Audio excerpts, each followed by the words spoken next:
welcome to CEC Gurukul lecture. In continuation with the series on economic sociology, in today's lecture we are going to discuss on the relation between production and consumption. So in the previous lecture we talked about distribution and gift exchange. So when we try to understand economic process, we have earlier said that there are three components: production, distribution, consumption. Now in much of the literature that we talk about in economic activities, there are certain assumptions which has been part of sociology and anthropological study. Now a lot of research, ethnographic research, have been carried out to question these assumptions. So we'll look into some of the assumptions which have been questioned, and these assumptions are: number one, economic activities like production, trade and consumption do not exist in isolation, but rather are embedded in specific social relations, rituals and practices. The second assumption is economic activities does not only have pure economic definition of value, but also acquire distinct meanings and values in different lived worlds. The third assumption which has been questioned is production and consumptions are not to be studied separately, but as complex reflexive process. Now in today's lecture, we will try to understand how the third argument is valid. The production consumptions are not to be considered as two different parts of economic activity. Rather, there is a constant relationship between the two, and a producer can also be a consumer. So the hierarchy between the producer and the consumer needs to be questioned. Now before we go to the lecture, let us kind of keep in mind that these lectures are according to the syllabus of BA Honours followed across university, and the readings are specifically prescribed for the particular syllabus. In today's lecture, we will look into the reading by Brad Veitch, which is titled Coffee Break and Coffee Connections: The Lived Experience of a Commodity in Tanzanian and European World. This chapter is published in the edited volume titled Cross-Cultural Consumption, Global Market, Local Realities, edited by David Howe. Now this chapter specifically focuses on understanding how economic processes are deeply interwoven with social structure, cultural meaning and historical context. So we always keep in mind the idea of embeddedness, that economic processes are embedded in the social reality. Here we are trying to look into two kind of realm. One is the global market and the second is the local reality. So much of the production takes place at a regional level, at a local level, and are consumed by large number of consumers in the Western. So is there a disconnect between the two, or are they connected? And this we will understand by referring to Brad Veitz's chapter, Coffee Break and Coffee Connections. Now this chapter specifically examines the cultural significance of coffee in both Northwest Tanzania, focusing on the higher people, and in European setting.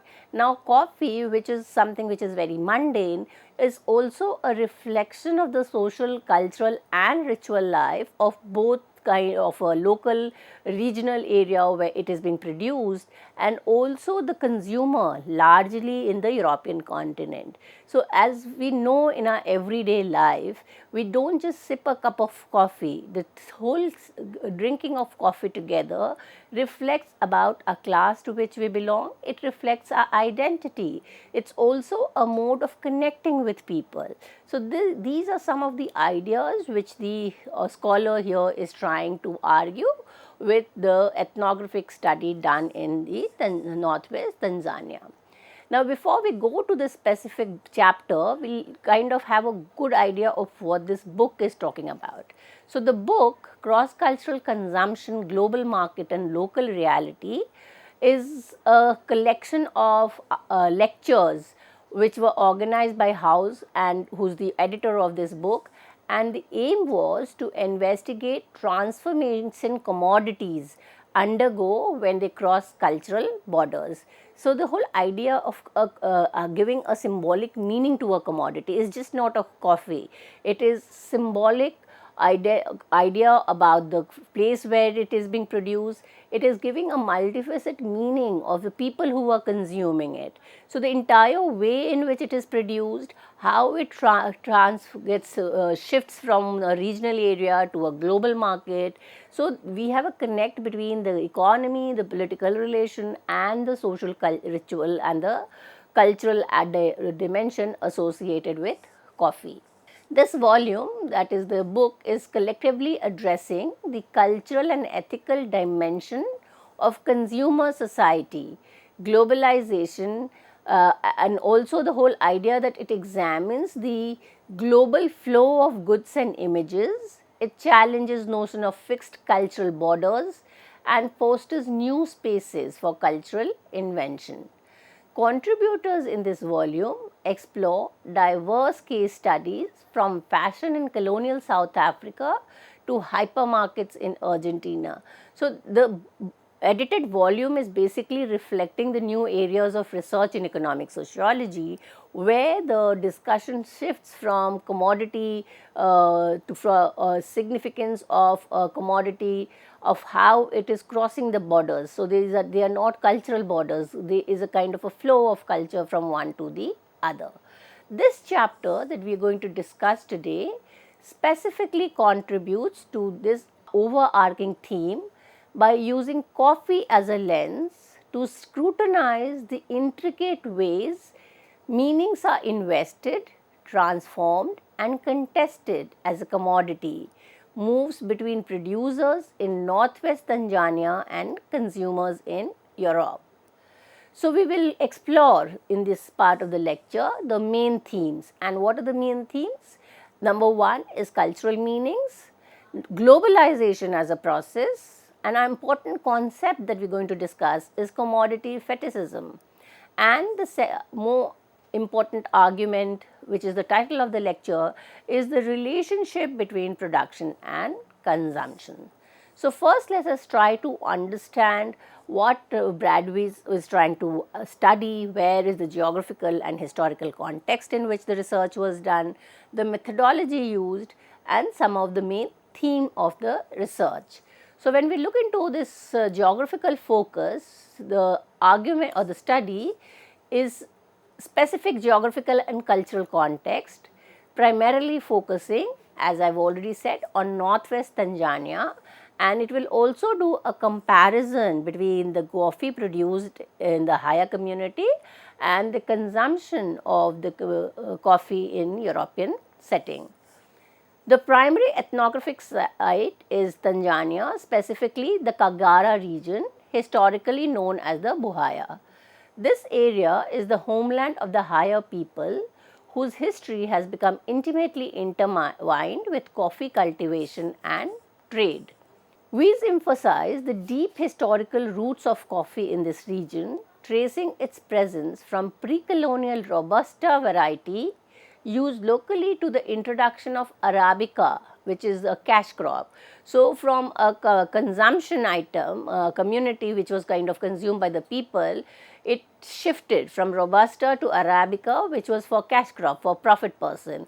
And this transformation took place by the missionaries, the white fathers, in the year around 1904. And subsequently was promoted, the Arabica as cash crop was promoted by the colonial and the post-colonial development agencies. So, by looking into commodity like coffee, we are not only trying to understand the economy and the political economy of the production, we are also having an insight into the historical context, that is how the colonial and the post-colonial development has affected the economic and social structures of these colonial societies. For comparative purpose, Bradby draws on historical and sociological analysis of coffee consumption in relevant European context, particularly Germany and England, to highlight the divergent socio-historical path and meaning the commodity acquired there. Then from geographical and historical context, the second dimension is also the cultural context. The higher context is portrayed as one where coffee, particularly the Robusta variety, prepared as akamwani. Now, this akamwani was the dried spiced cherries, and it had a significant social and ritual meaning prior to and alongside its development as a major cash crop. So, these were the main kind of identifiers of this community. They were identified with the akamwani variety of coffee. So, this coffee was integral to practices of hospitality and the mediation of social relationship. Wiz notes the historical backdrop of stratified kingdom, Ngoma in Bohaya, and the later emergence of class differences linked significantly to the intensive cultivation and marketing of coffee initially spurred by missionary efforts. So, once the cash crop comes in, it is kind of also reflecting on the economic of it. So, it was a stratified society, but when the coffee as a commodity becomes a cash crop, it's kind of creates further inequality in the society, and the class distinctions becomes more sharp.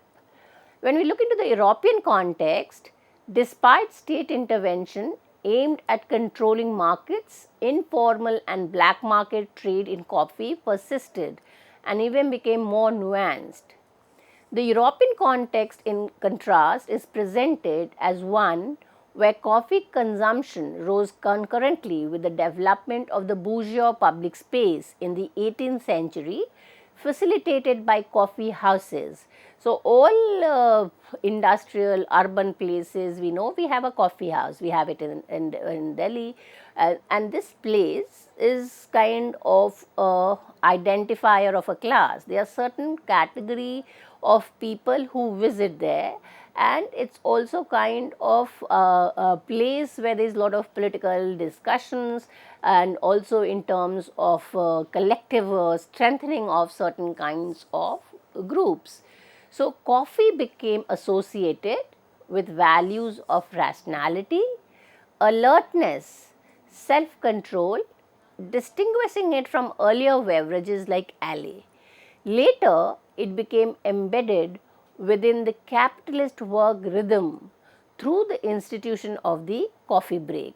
So, it becomes a part of the workplace, it becomes a part of the employer-employee relations also, because you know these breaks were also kind of regulated. Whether you get this break or not was dependent on your superiors, but you, in order to come back to your work, to show efficiency, to be able to be more committed to work, you needed these breaks.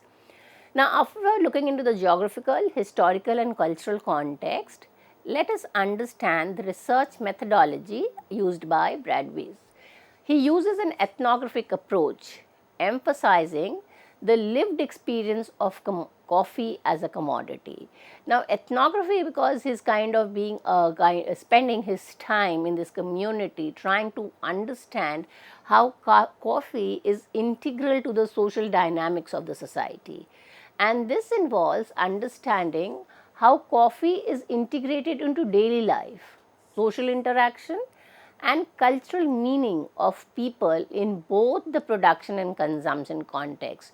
So, production is the higher community where it is being produced, and the consumption is the European place where coffee becomes symbolic of rationality, of capitalist and other dimension. This study uses multi-sited ethnographic technique to compare these different worlds. So, it is kind of doing a comparative study. So, it's kind of the research is does not have only one field, it has kind of multiple fields, and therefore, it is a multi-sited ethnography.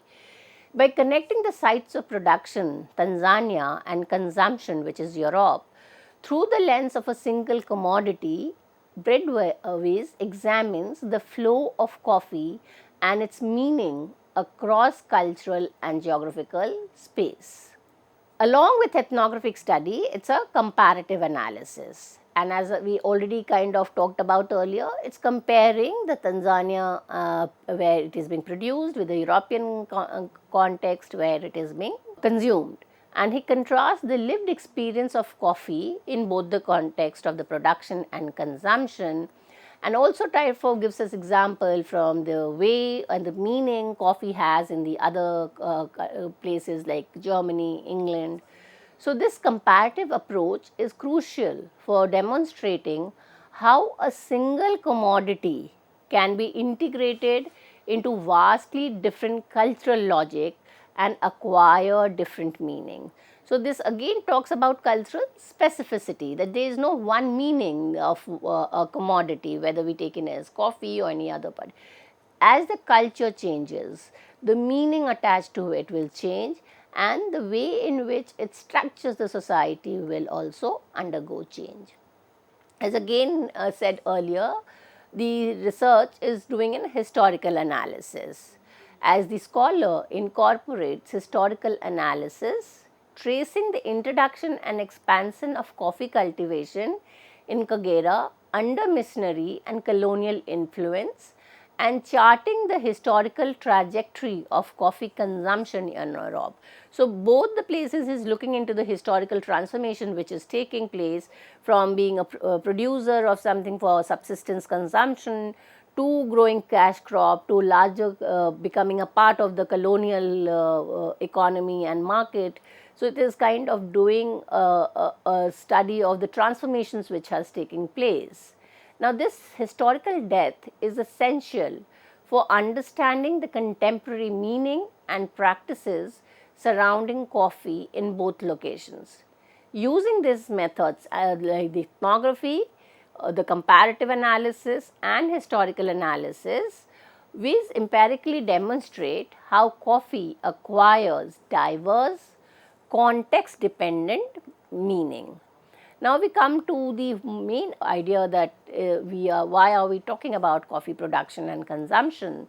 The idea is to understand the embeddedness of a commodity which is kind of only seen as a part of the market, profit and sale.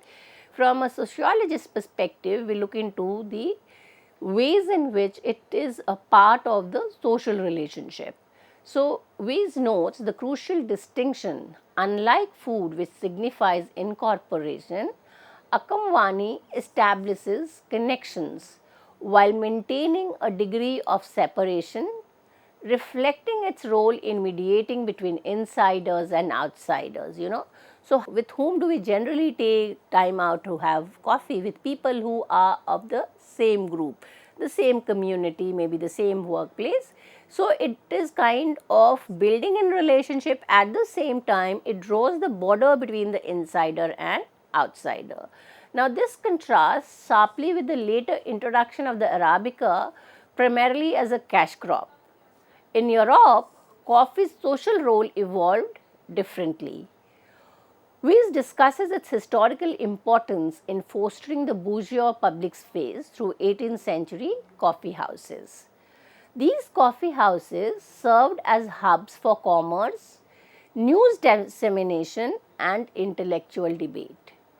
Coffee consumption in European countries became linked to the constitution of bourgeois identity, embodying ideals of rationality, alertness and self-contrast, often contrasted by the perceived effects of alcohol.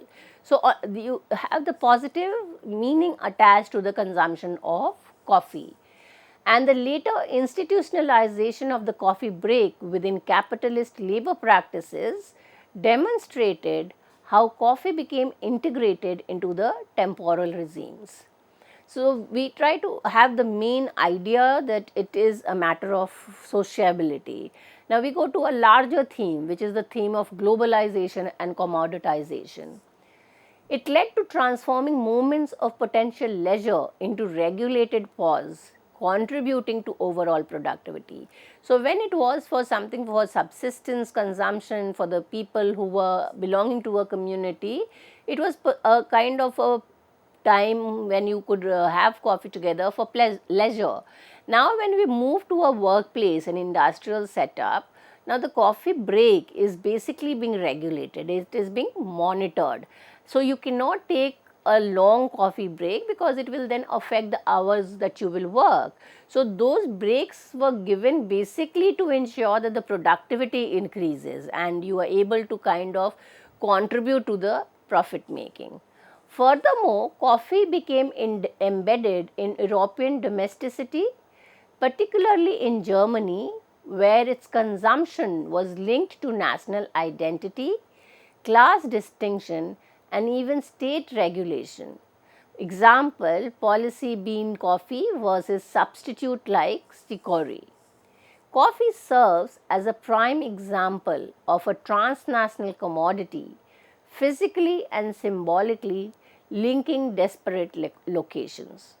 The very practice of marketing coffee by its country or region of origin in consuming nation underscores this global connection, fostering a cosmopolitan sensibility among consumers. However, Wiz emphasizes that this connection is not seamless.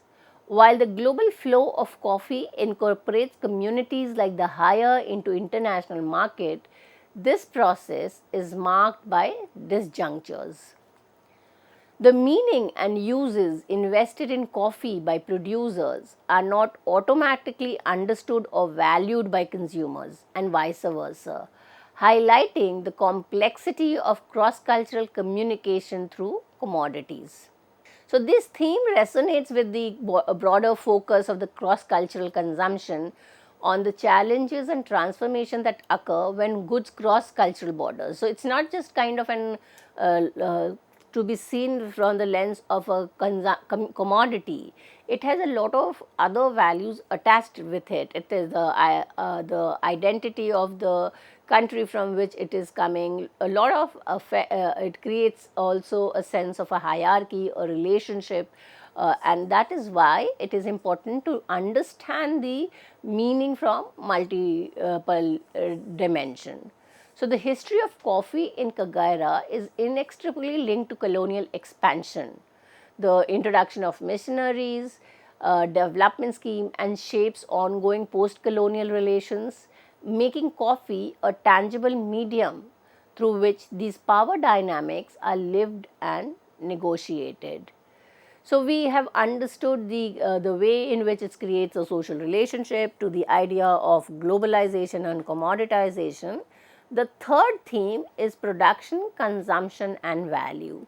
So, when we look into the contrast stemming from different position among the coffee chain and we kind of do a comparison between the higher and the European context, we see that the higher experience encompass both the labor of production, sometimes associated with feelings of marginalization relative to European markets and meaningful local consumption.